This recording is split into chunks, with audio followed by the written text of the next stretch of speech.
Hello everyone, my name is Nagwovuma Margaret. I'm here to present one of my research findings. That's a paper on performance evaluation for electronic health information systems in Uganda. I'm a student from Makerere University, that is still the same country called Uganda.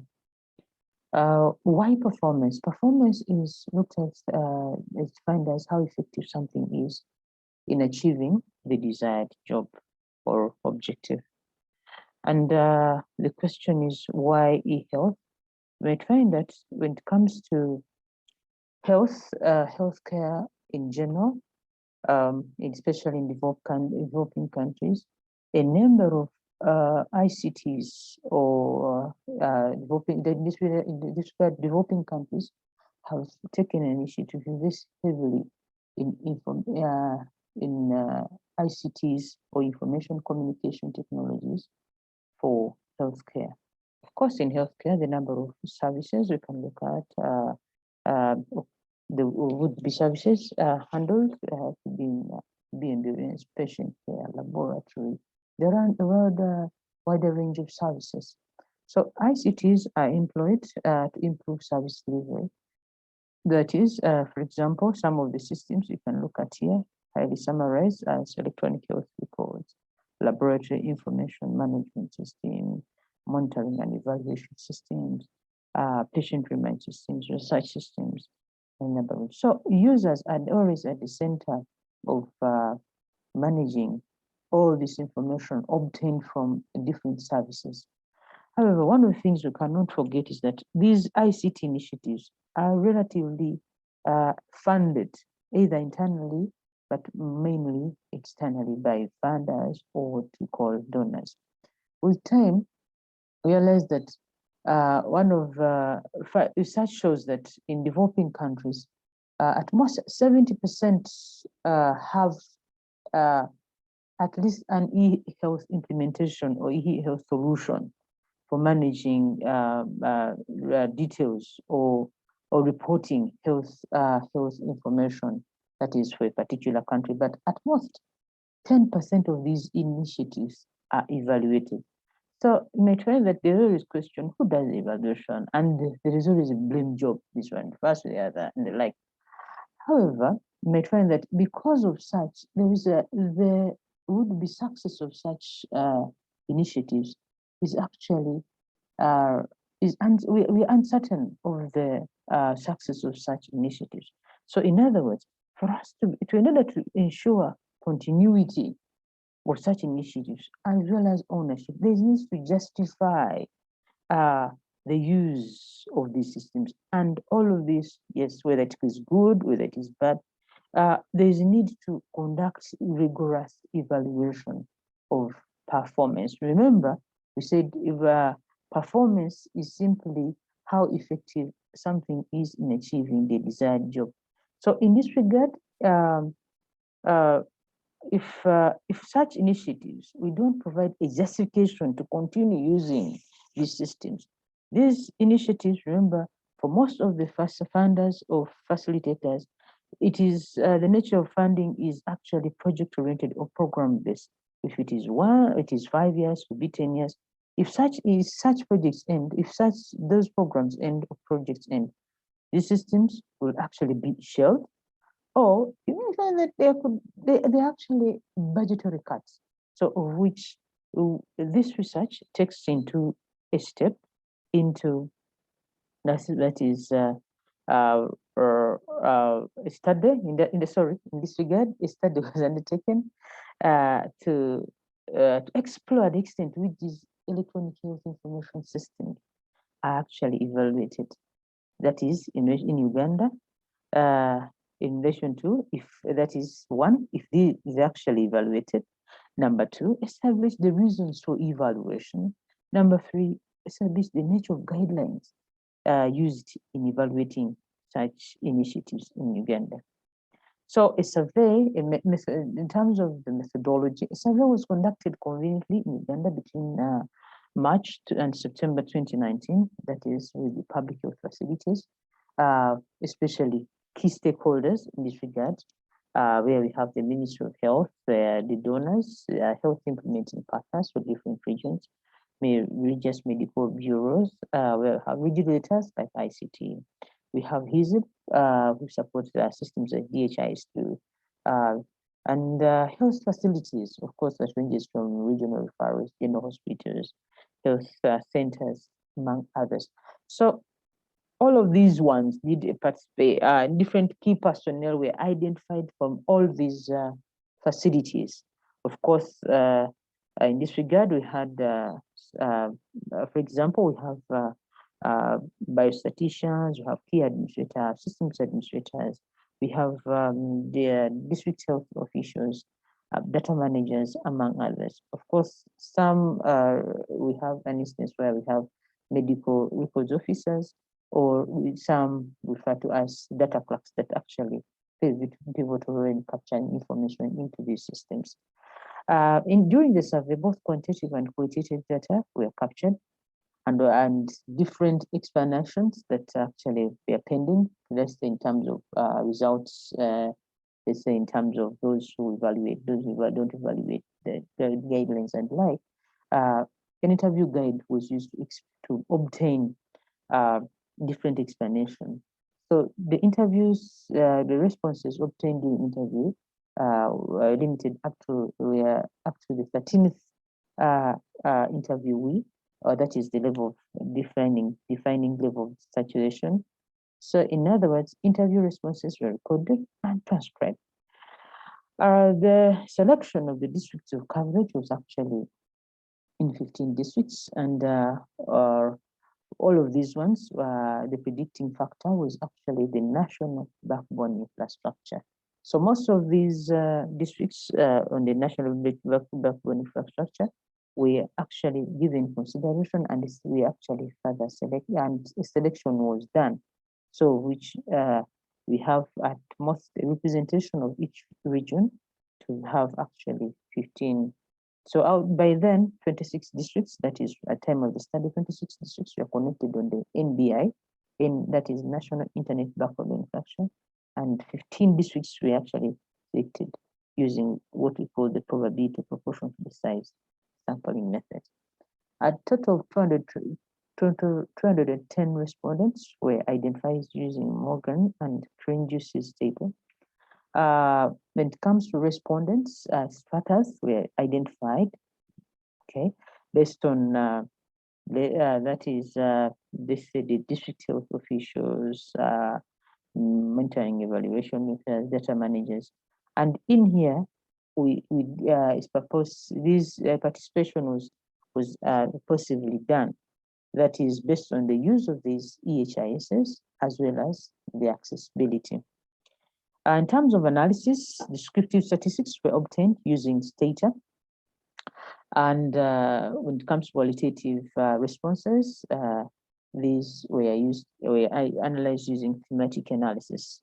Confidentiality of respondents was maintained respective to their positions, and of course, by not disclosing their identity or their name, and providing assurance statements in the questionnaire. However, still as part of the study, and ethically, different documentation, introduction documentations were forwarded to the different respondent organizations. As part of the outcomes of the study, like I said, 15 districts, the distribution is that is within the 4 regions of Uganda. From the north, we had 5 districts. From the central, 5 districts. From the east, 5 districts, and from the west.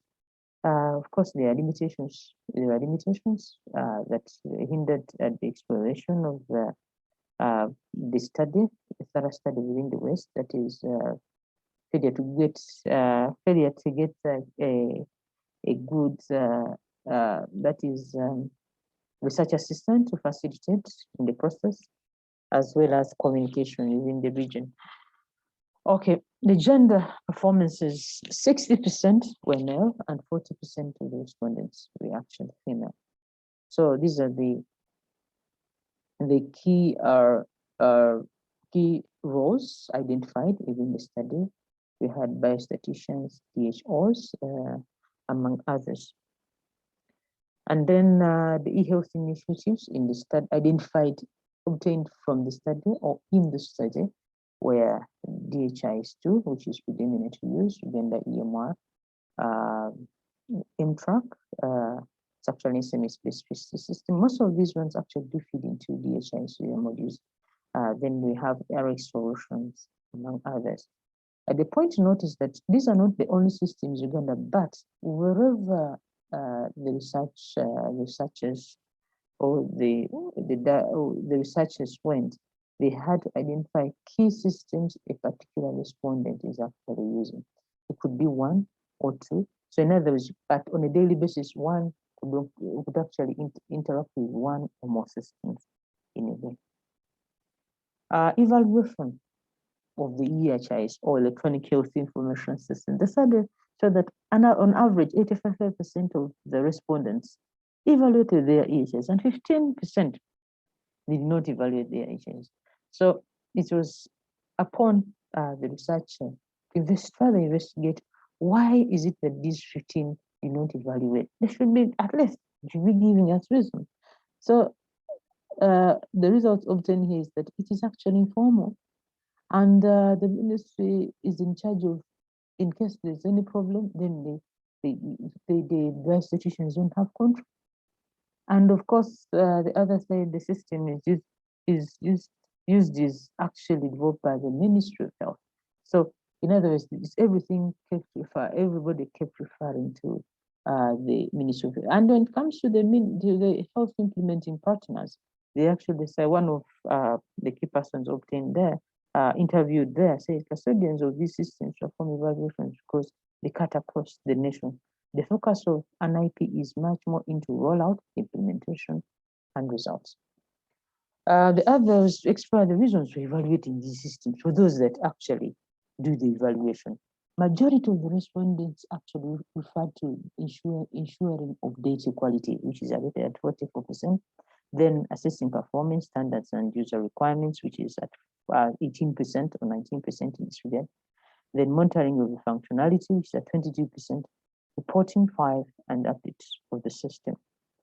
Then availability of evaluation guidelines. 75% of the respondents say that there are no guidelines, indicated there are no guidelines for evaluating these systems. But still 25% of the respondents in total say that they have claim to be they claim to have guidelines. So it was upon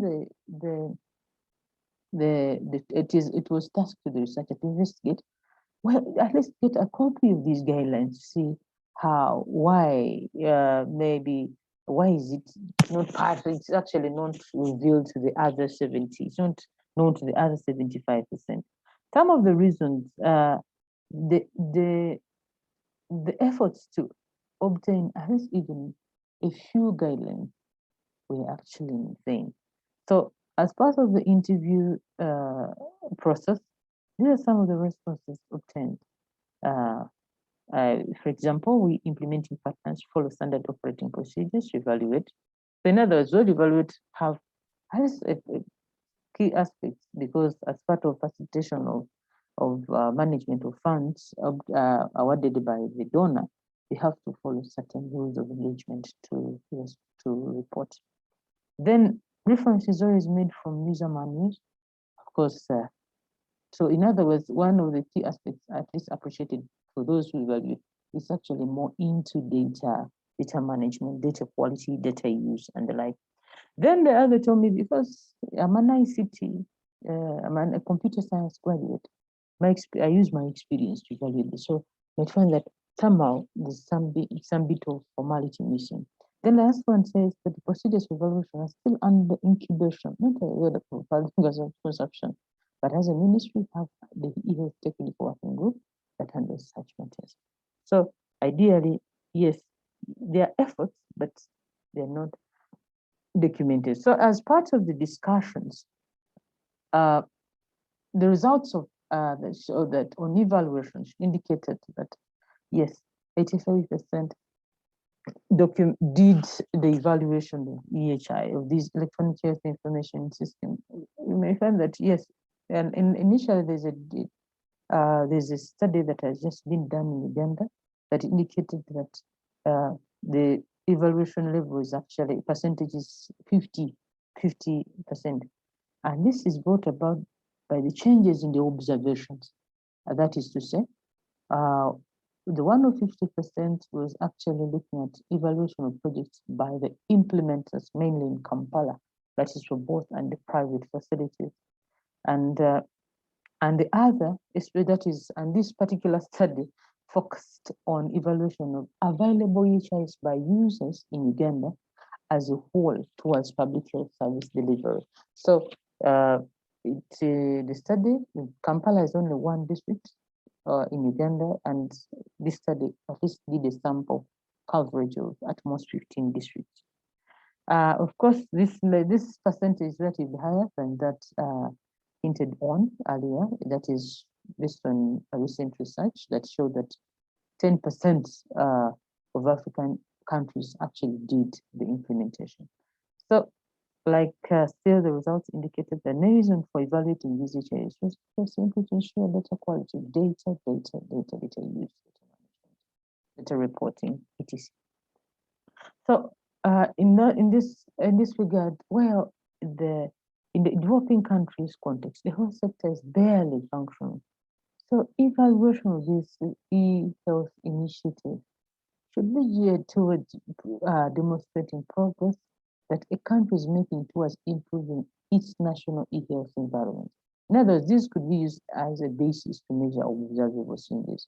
So the 70% of all the respondents that say they had no guidelines is a clear indicator that really there are no guidelines to facilitate in the process, to elevate the process of evaluation. And they find that this could actually be used as a basis of evaluating outcome and impact of this implementation. If you can do evaluation and you have results, say, okay, this is where we are, this is outcome, this is.